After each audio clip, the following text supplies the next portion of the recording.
श्री स्वामी समर्थ। 2 मार्च वार सोमवार रोजी आहे होळी आणि या होळीच्या दिवशीच चंद्रग्रहण पण आहे। आता चंद्रग्रहण कधी सुरू होणार आहे आणि होळी आपण मग कधी साजरी करायची आहे तर ते विषयी माहिती आपण पाहूया।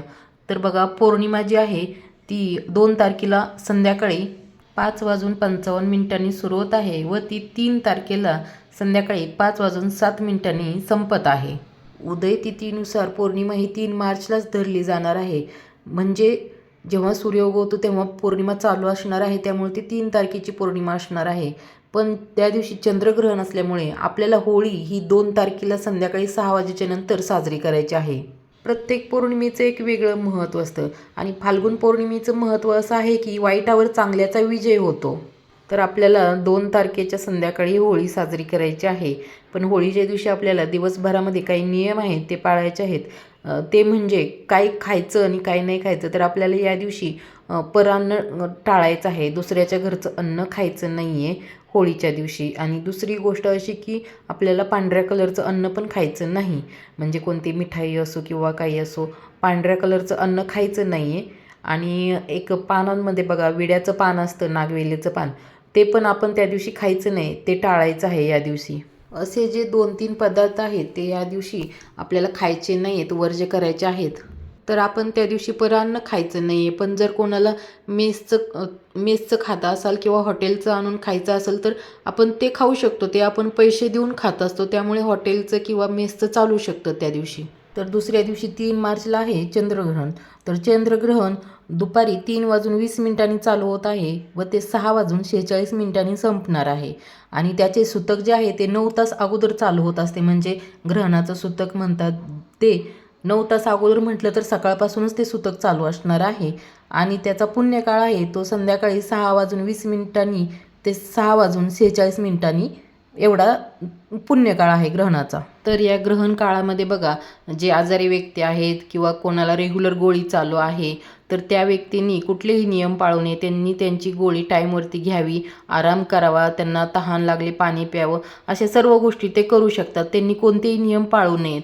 पण जे नियम पाळू शकतात, ज्यांना सर्व गोष्टी शक्य आहे नियम पाळणं, तर त्यांनी तेवढ्या नियम पाळून त्या गोष्टी कराव्यात। तर या ग्रहण काळामध्ये आपण रामरक्षेचं पठण करू शकतो। बघा, रामरक्षा म्हणजे आपलं रक्षण करणारी रामरक्षा, त्यामुळे आपण 11 वेळेस केली तर खूप उत्तम आहे। ज्यांना शक्य आहे त्यांनी, वेळ असेल त्यांनी ग्रहण काळामध्ये सेवा केलेली खूप चांगली प्रभावी ठरते, त्यामुळे रामरक्षेचं पठण करू शकतात। कोणी स्वामीचरित्र सारामृताचं पठण करू शकता किंवा तारक मंत्र पठण करू शकता, कोणतेही मंत्र तुम्ही पठण करू शकता या काळामध्ये। या काळामध्ये तुम्ही स्वामी समर्थ मंत्राचं पठण करू शकता, 11 माळी, गायत्री मंत्र पठण करू शकता।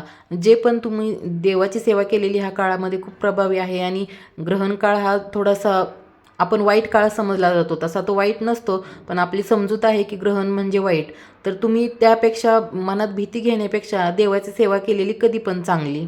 आणि कोणी प्रेग्नेंट महिला असेल तर त्यांनी या काळामध्ये, त्यांना शक्य असेल तर कोणत्याही मंत्राचं पठण करावं किंवा यूट्यूबला देवाची भक्तिगीत लावून ऐकावीत। असं जर शक्य असेल त्यांना बसून सेवा करणं तर त्यांनी करू शकतात बसून सेवा, पण त्यांनी कोणतेही नियम पाळायची गरज नाही आहे। ते पाणी वगैरे पिऊ शकतात आणि बसू शकतात, थोडंसं आराम करायचा असेल तर आरामही करू शकतात। पण अशा महिलांनी त्या काळामध्ये काही कामे करू नयेत, म्हणजे चिरायचे, कापायचे किंवा कोणतंही काम असं करू नये त्या काळामध्ये।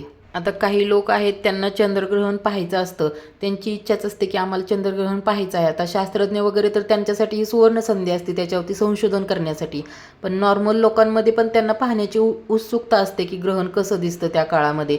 तर ज्यांना पाहायची इच्छा आहे त्यांनी पाहू शकतात, ज्यांना पाहायची इच्छा नाही आहे त्यांनी नॉर्मली, ज्यांच्या मनात काही भीती असेल त्यांनी सरळ देवाची सेवा करत बसणे, त्यामुळे भीतीही मनात राहत नाही आणि कोणतेही दडपण येत नाही। इतरांनी सांगितलेल्या गोष्टीवरती विश्वास ठेवायचा नाही की ग्रहणात हे केल्याने हे होतं, आपल्याला जे वाटतं ते करायचं। जर आपल्या मनात कुठली शंका असेल तर सरळ देवाचं नामस्मरण करत तेवढा वेळ आपण घालवायचा आहे। आता 2-3 तास आपल्याला जर पाळायचं असेल तर आपण एखाद्या ग्रंथाचं पठण होऊ शकतं तेवढ्या वेळामध्ये। तर हे काही साधे सोपे नियम होते, तेवढे पाळून आपल्याला ग्रहण काळ घालवायचा आहे। आणि व्हिडिओतली माहिती जर तुम्हाला आवडली तर लाईक करा आणि कमेंट करा। धन्यवाद।